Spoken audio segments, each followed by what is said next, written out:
What's up guys, welcome back to another video. Unfortunately, we are starting this in a way that we never thought we would, or never thought we would ever want to, but we are in the hospital with Monty and we have been here for 8 days at this point, and this is the first time we're picking up a camera and trying to talk about it, and you know, I'll let Meg discuss why we're even filming this video. We've talked a lot about the pros and cons of filming this video. Obviously the cons would be that, you know, everyone has an opinion of whether we should or should not talk about this, or, you know, whatever. Everyone's gonna have an opinion. But I think that the pros much outweigh that one negative side of it, and the pros for us are that, well, first of all, we just have an avenue to talk about what we've been going through, and kind of like it's almost therapeutic to be able to express how we're feeling. But on the other end, you know, we can talk about what Monty's now been diagnosed with, if there's anyone who has heard of this diagnosis, who's going through it with their child, who's come out on the other end and can give us some hope of what life looks like now, and also can help other people maybe discover things that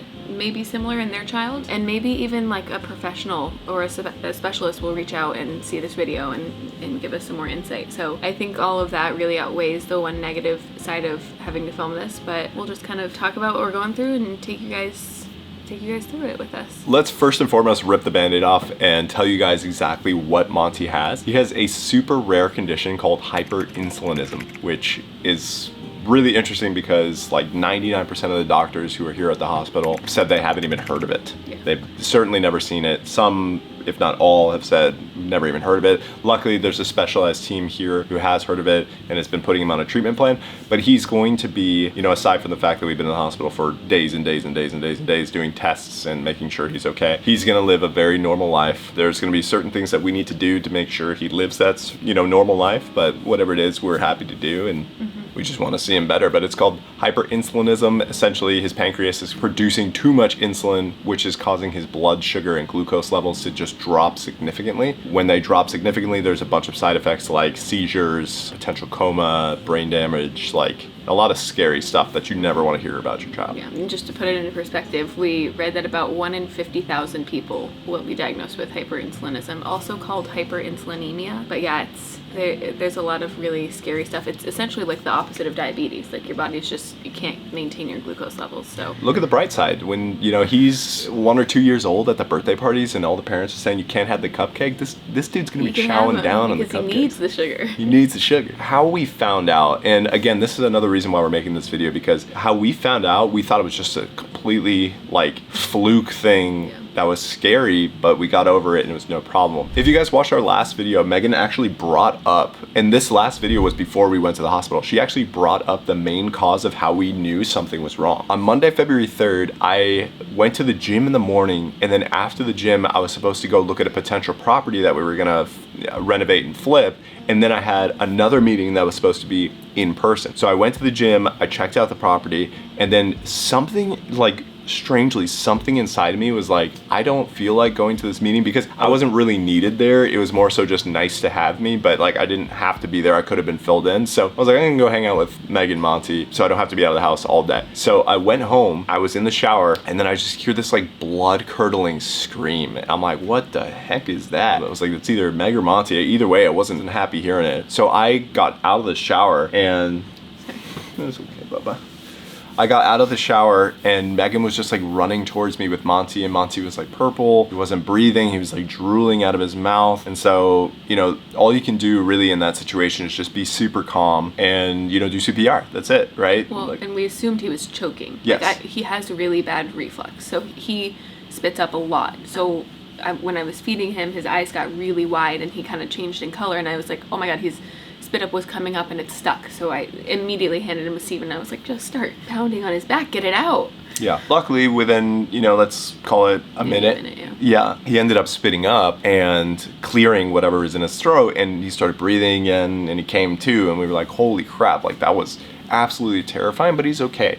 And, you know, in a weird way, we're happy it happened, because now we know, okay, if he chokes, this is how you handle it. You stay calm, get through it. We made a phone call and we're basically told, If he's acting normal, if he's presenting himself completely normal, then don't worry about it. He choked, it's okay. Monitor him, see if anything's wrong, and then we can assess from there. So we didn't rush to make a doctor's appointment right after that because he was completely normal, smiling, eating, everything completely normal. So that was the first thing that was really weird. We thought it was just a choking incident, that's it, right? So then the next week, when I think it was Wednesday the 12th, it happened again. And luckily again, Stephen was there, and I think again you were like supposed to be somewhere. I was supposed to be somewhere again, and I wasn't. And it happened again, luckily while I was sitting with him, so he was able to see like the progression of like, okay, his eyes get really wide, he like kind of stops breathing, and so we did the same thing, pounded on his back. He didn't really spit up that time. It took like maybe 10 minutes after he came to spit up, so that was a little weird, but again, he spit up, so we were just assuming, okay, he finally cleared it. So that happened, and then Stephen had some family stuff going on. He had to leave town Wednesday night.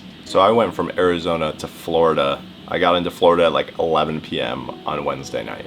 Now, bear in mind, after the second time, we said, okay, we need a doctor's appointment. Like, regardless if he like is continuing to just choke, like something's not right. So Meg went ahead and made a doctor's appointment for Thursday morning. Now, flash forward to Thursday, Meg's at the doctor and is explaining all the symptoms. And the doctor, God bless her, she's absolutely amazing. But when she was just explaining the symptoms, those are just similar symptoms to a baby who has really, really aggressive reflux.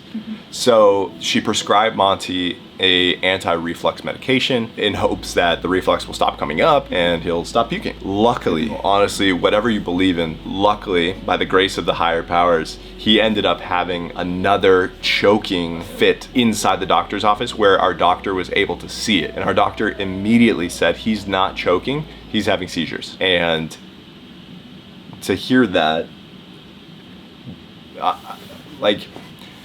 unfortunately, I wasn't with Megan when she heard that, but when she called me and told me, like, my heart sank like crazy. So I can only imagine how she felt being there, hearing that out of the mouth of the doctor. But like I said, thank God for her because she was able to recognize that and assess it immediately. And then, you know, she had told me, I think you need to go to the hospital right now. You can go by ambulance or you can drive, but you need to go right now. And originally I was going to drive. I was going to have my sister come with me. I was going to sit in the back with him and she was going to drive. And something in me said, you know, what if it happens again? I don't know what to do in that situation. So we decided to go with the ambulance. And again, whatever higher power you believe in. He ended up having another seizure in the ambulance. So it was the right call to go in the ambulance. The paramedic was there, you know, inside and was able to help him. Unfortunately, there's not really much you can do while this is happening. Yeah. But again, the best part about going in the ambulance, not only did we know he was going to be safe no matter what, but the best part is the paramedic thought, let me check his glucose levels, which no one else had really thought to do at this point. They checked it and it was so low that the machine wasn't even reading. The machine just said low, which is insane. It's incredibly low. Yeah, which is very, very dangerous, by the way. So, and the cause of his seizures. Yeah, so the paramedic thought quickly to give him, it's like an oral gel that has glucose in it. He didn't really take much of it. He kind of spit a lot of it out. He like clearly was not doing well. So by the time we got to the hospital and they took his glucose again, it was 24, which I've been told is a level where someone can go into a coma. Yeah. Which like haunts me to think that could have happened. I know. But the thing is that I keep reassuring Megan is that, number one, she did absolutely everything right. She did everything that she was supposed to do. And number two, it didn't happen, right? Yeah. And so we can't sit here and live our life thinking about this could have happened, this could have happened. Because if that was the case, then I should be dead 5,000 times. You know what I mean? Like, I used to ride motorcycles. I used to do all these things before I had Monty. And it's like, you can't live that way. Yeah. Right? It didn't happen because you brought him to the doctor. I think the craziest thing and the most amazing thing is that all the stars aligned. Had we taken him to the doctor right after he had that choking episode, or any other day too. Or any other day, they wouldn't have seen him have an episode and they wouldn't have diagnosed it as a seizure. We would have gone home and who knows what could have happened. We would have done the anti-reflux medication and it would have happened again and they would have said, oh, well, let's try upping the dose, like thinking he was choking again. Everything worked the way that it was intended to work. Yeah. And we're very thankful for that. At this point, it's Thursday. Megan calls me and tells me everything that's going on and that they're headed to the hospital. So I booked the first flight back from Florida, which if you don't know, the United States, Arizona to Florida, Florida to Arizona in one day, it's a lot. It was like, holy crap. But like, I obviously didn't care. I'm gonna be there. I get here Thursday night and he's in the PICU, which is the Pediatric Intensive Care Unit. Basically like an ER, emergency room for babies, which, man, not a place you want to be. Not a place you want to be.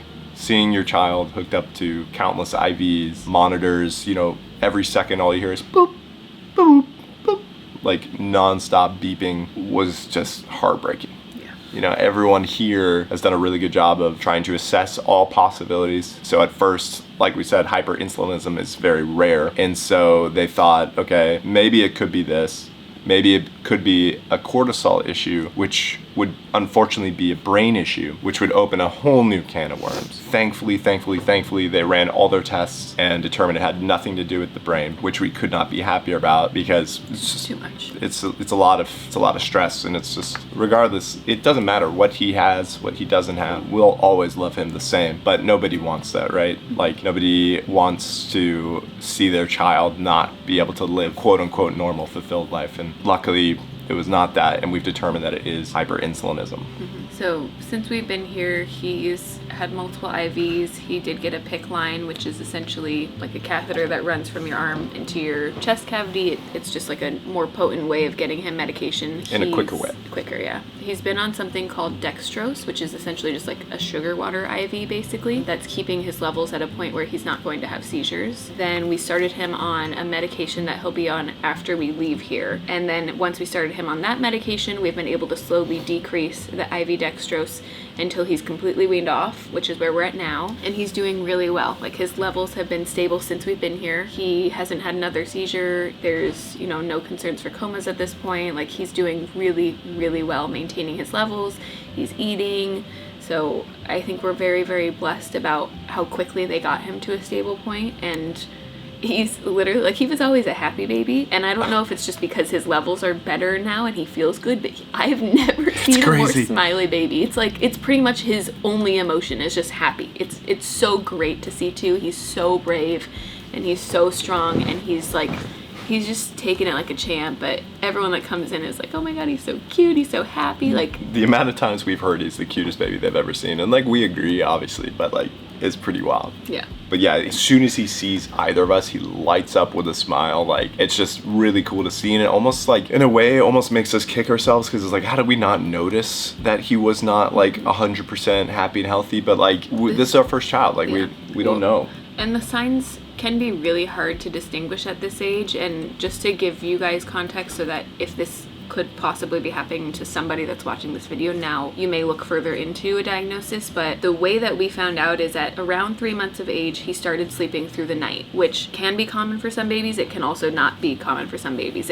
That's not really the thing that told us that he had hyperinsulinism. But because he was sleeping through the night, he was now missing 1 or 2 night feeds depending on how many times he used to wake up. Because he wasn't getting those feeds, he wasn't getting enough glucose in his system, so his blood sugar levels were dropping. So we would wake him up at 7 a.m. in the morning, and he'd literally be so tired, floppy, like he had a hard time waking up, and we just assumed, like, oh, he's just, you know, he's getting used to this new sleeping schedule, he's developing a new skill, we were trying a new swaddle, maybe he's just more tired, he's not sleeping as well. Like, we just assumed he was just tired. We didn't realize that this was because his blood sugar levels were so low that he, like, could not function. Yeah, so I think moral of the story is, like, if your baby is showing any of these symptoms, like, and we're not saying sleeping through the night is a symptom, right? No, but like, we will say that when we said, oh yeah, he was sleeping through the night, like, multiple nurses here were like, ooh, red flag. So I guess it's not that normal to do. But like, if you have any sort of concern, then just like go get a glucose test for your baby, right? Like, it's a quick little heel prick,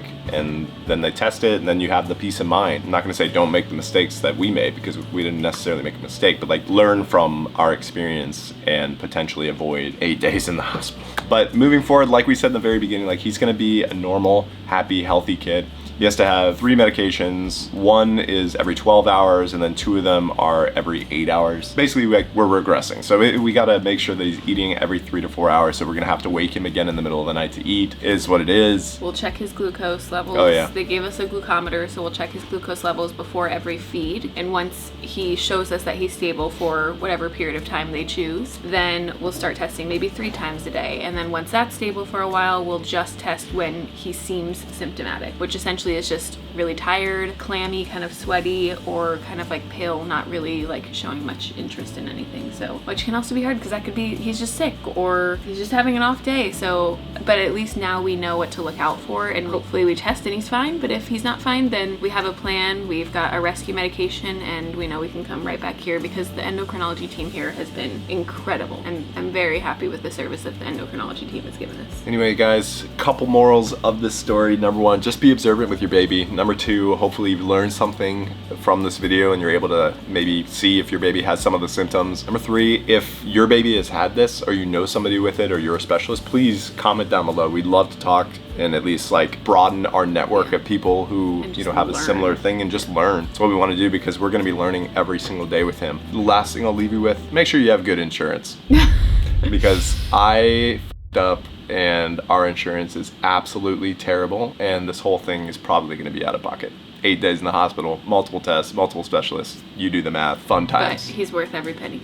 We would do it all over again. Well, I don't want to do this all. No, I don't want to. But if that happened, you know, sure. we would do anything for him. Yeah. All right, guys, we love you. We're so sorry that this is the kind of video that we need to make. Leave a thumbs up, subscribe to the channel, comment down below if you know somebody who's gone through something similar or you yourself has, because we'd love to connect with you on a more personal level. We'll see you in the next video. The road to recovery for Monty. We'll show him in the next video when we're back home. Hopefully that's happening today. Love you guys. Peace.